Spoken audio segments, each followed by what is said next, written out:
Governor Lamont urges drivers to skip evening travel on Friday amid snowstorm. Governor Ned Lamont issued a public safety notice urging Connecticut motorists to stay off the roads Friday evening, December 26, 2025, as a significant snowstorm is expected to sweep the state overnight. The forecast predicts between 6 and 12 inches of snow, with the heaviest bands arriving between 5 p.m. and 8 p.m. and snowfall rates that could top 2 inches per hour. Officials advise anyone who must travel to leave early, drive cautiously, and give snowplow crews ample room to work. CTDOT has mobilized its full fleet of roughly 650 snowplows and specialized equipment, standing by to clear streets as soon as conditions allow.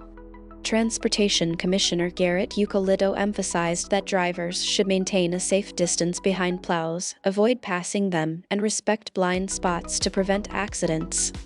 He also reminded motorists that the state's crews will remain on duty until all major routes are free of snow and ice. The governor highlighted the dangers of winter driving, referencing 2022 NHTSA data that recorded 498 fatal crashes and over 32,000 injury crashes when snow or sleet were factors.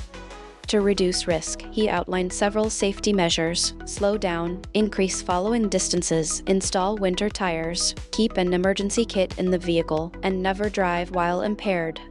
He also urged drivers to stay informed through real-time updates on ctroads.org and to consider postponing trips if conditions deteriorate.